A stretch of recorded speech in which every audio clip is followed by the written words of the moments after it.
नमस्कार। Special coverage news पर आपका स्वागत और अभिनंदन। उत्तर प्रदेश की एक बड़ी खबर पर आज हम चर्चा करेंगे। खबर बड़ी है, खबर जातिगत आंकड़ों पर है, खबर एक जाति पर सीधा सीधा हमला है। सीधा सीधा उस जाति के बारे में वो घटिया कमेंट है जिसे सुनकर आप और हम सब हैरान रह जाते हैं। आखिर क्यों किया गया ये घटिया कमेंट? शिक्षक की हिम्मत कैसे पड़ी इस घटिया कमेंट को लेकर? शिक्षक ने कैसे यादव होने पर उस बच्चे पर हमला बोला? इससे पहले भी यादव और मुसलमानों को लेकर योगी सरकार के एक सीनियर अधिकारी ने एक लेटर जारी कर दिया था।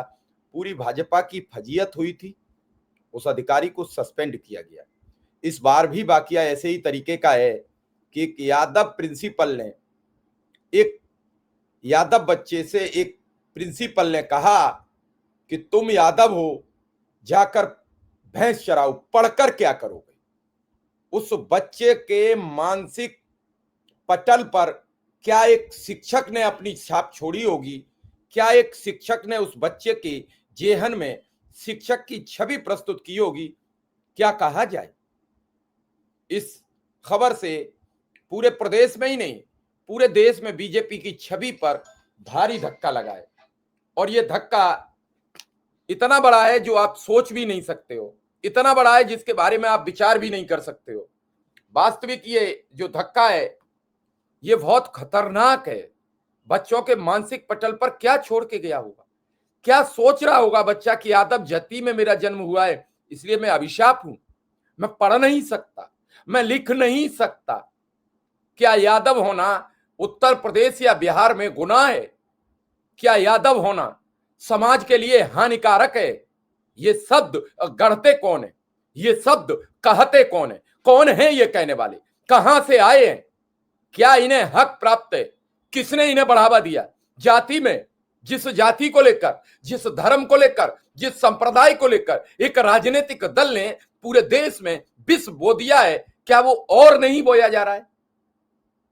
कल परसों ही तो बताया गया था कि अदालत के आदेश पर योगी आदित्यनाथ ने यह कहा कि अब प्रदेश में जातिगत बातों पर चर्चा नहीं होगी।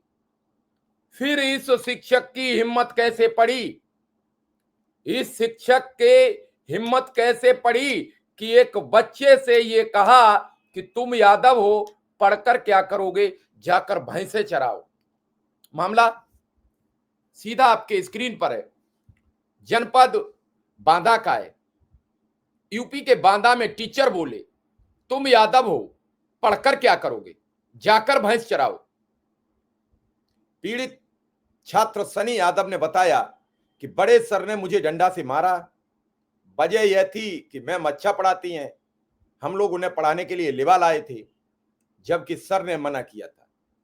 छात्र की मां सुनीता ने प्रिंसिपल के बयान की पुष्टि करते हुए कहा कि पिटाई के बाद जब वह स्कूल गई तो प्रिंसिपल ने उनसे कहा इसको पढ़ाने का क्या फायदा है, यादव हो, भैंस चराओ, यादव होकर पढ़ाई करके क्या करोगे, और धमकी दी कि ज्यादा कुछ कार्रवाई करोगे तो हम कार्रवाई कर देंगे।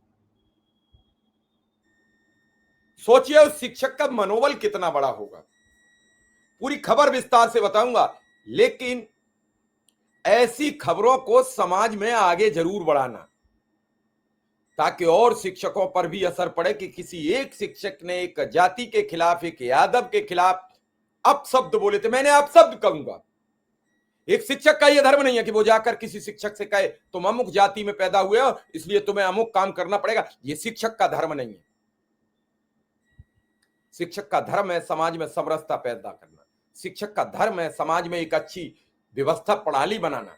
और वो शिक्षक जातिगत आंकड़े प्रस्तुत कर रहा है। सामने कार्यालय पुलिस अधीक्षक बांदा, कार्यालय अपर पुलिस अधीक्षक, कार्यालय क्षेत्राधिकारी नगर का बोर्ड लगा है और ये महिला वहीं एसपी ऑफिस में खड़े होकर गुहार लगा रही है।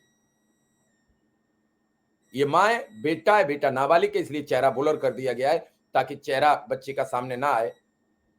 क्या बीती होगी इस बच्चे को, क्या कहा होगा, क्या गुजरी होगी। कक्षा 7 में पढ़ने वाला बच्चा एक कच्चा घड़ा है, उस कच्चे घड़े पर अगर आप कुछ ऐसा काम कर देंगे जो बच्चों को नुकसानदायक रहे तो क्या कहेंगे। बांदा के सरकारी स्कूल में कक्षा 7वीं के प्रिंसिपल ने डंडों से बुरी तरह पीटा, जिसने छात्र को पीटते हुए कहा, यादव हो, पढ़ लिख कर क्या करोगे, भैंस चराओ, किसानी करो जिससे फायदा होगा। छात्र की गलती इतनी थी, कक्षा में पढ़ाने के लिए हेडमास्टर की जगह वह शिक्षिका को बुला लिया था। इसी बात से नाराज होकर प्रिंसिपल कक्षा में पहुंचा, 4 छात्रों पर ताबड़तोड़ डंडे बरसाने लगा। बच्चों ने घर पहुंचकर अपने परिजनों को बातें ये पूरी बताई। परिजन बच्चों को लेकर पुलिस अधीक्षक ऑफिस पहुंचे, उन्हें पूरा मामला बताया। बच्चे की पीठ और शरीर पर डंडों के निशान भी दिखाए। एसपी ने मामले की जांच के आदेश दे दिए। शिक्षा विभाग ने जांच शुरू कर दी है। घटना 13 अक्टूबर की देहात कोतवाली क्षेत्र के लुकतारा गांव के सरकारी जूनियर हाई स्कूल की है। मामला 21 अक्टूबर को सामने आया।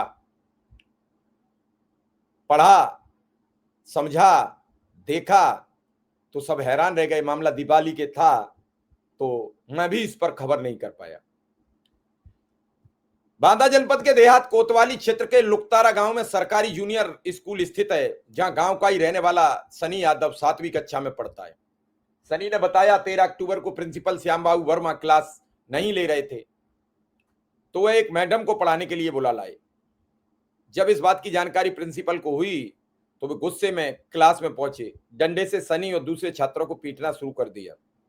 इस पर छात्र ने कहा, आपको पढ़ाने पर कुछ समझ नहीं आता है, आपके पढ़ाने पर कुछ समझ में नहीं आता, इसलिए मैडम को बुलाया था। इस पर प्रिंसिपल ने कहा, यादव हो, पढ़ लिख कर क्या करोगे, जाकर भैंस चराओ, मवेशियों को घास खिलाओ, किसानी करो, इससे तुम और तुम्हारे परिवार को फायदा होगा। तुम लोगों के लिए पढ़ाई लिखाई में क्या रखा है। बच्चे ने घर पहुंचकर परिवार को पूरी बात बताई। मां सुनीता बच्चों को लेकर स्कूल पहुंची और प्रिंसिपल से बात की। इस पर आरोपी ने उनसे भी यही कहा, इसे पढ़ा लिखा कर क्या करोगी, क्या किसानी करवाओ, भैंस चरवाओ, ये पढ़ लिख कर क्या बाबू थोड़ी बनेगा। स्कूल में प्रिंसिपल और शिक्षिका के बीच पुराना विवाद था। 17 अक्टूबर को बेटे को लेकर मां सुनीता एसपी शिवराज से मिली। प्रिंसिपल श्याम बाबू वर्मा के खिलाफ लिखित शिकायत देते हुए कार्रवाई की मांग की। सनी के हाथ पैर पर डंडों के निशान भी दिखाए। उनके साथ 4 बच्चे और मौजूद थे। स्थानीय लोगों ने बताया कि प्रिंसिपल और शिक्षिका के बीच लंबे समय से विवाद चल रहा है और इस विवाद को लेकर ही ये पूरा मामला बढ़ता चला गया। ग्रामीणों का कहना है कि दोनों के विवाद का असर बच्चों की पढ़ाई पर पड़ रहा है। ग्रामीणों ने डीएम से दोनों को हटाने की मांग की ताकि स्कूल का माहौल सामान्य हो सके। एसपी बोले, सोशल मीडिया पर भ्रामक खबरें चल रही हैं, जांच जारी, इसे देखा जा रहा है। यह विवाद पुराना है। विद्यालय में प्रिंसिपल और अनुदेशिका के बीच मतभेद है। प्राथमिक जांच में जात सूचक टिप्पणी के आरोप सत्य नहीं पाए गए हैं, लेकिन पूरे मामले की जांच की जा रही है। रिपोर्ट के आधार पर आगे की कार्रवाई होगी। गांव के लोगों ने प्रशासन से अपील की है, स्कूल में शिक्षक और शिक्षिका के बीच चल रहे झगड़े का खामियाजा बच्चों को नहीं भुगतना चाहिए। अब देखिए, अनुदेशिका और शिक्षक में कितनी लड़ाई है, कितना संकट खड़ा हो गया पूरे स्कूल पर। अनुदेशिका पढ़ाई करती है, जूनियर हाई स्कूल का हेडमास्टर पढ़ाता नहीं है। अनुदेशिका 9,000 पाती है, जूनियर हाई स्कूल का हेडमास्टर 1 लाख रुपया से ऊपर वेतन पाता है। पढ़ाने में भी नाकाम है, घटिया शब्दों का प्रयोग करता है, किसी बच्चे पर जाति सूचक शब्दों का प्रयोग करता है। क्या इससे समाज बदलेगा? क्या इससे माहौल बदलेगा? हाँ, इतना जरूर है, उसने अपने स्कूल में उस अनुदेशिका का जीवन नरक जरूर कर रखा होगा।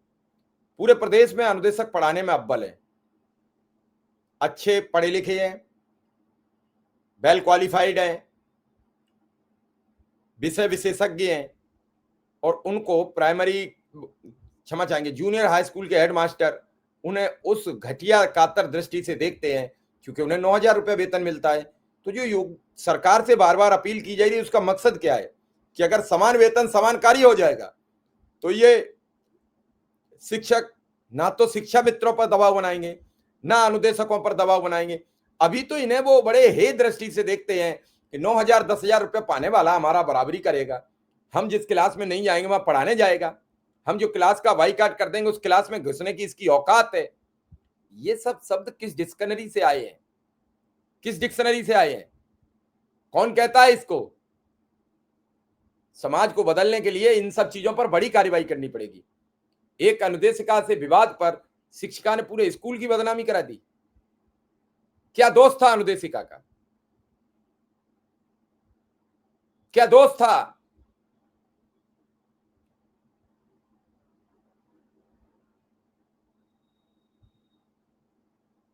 मैं ये जानना चाहता हूं, इस बच्चे का क्या दोष था, उस अनुदेशिका का क्या दोष था? प्रशासन ने अब तक उस शिक्षक के खिलाफ कार्रवाई क्यों नहीं की? जांच क्यों बैठाई? पहले उसे सस्पेंड करते, उसके बाद कार्रवाई करते, उसका वहां से तबादला करते।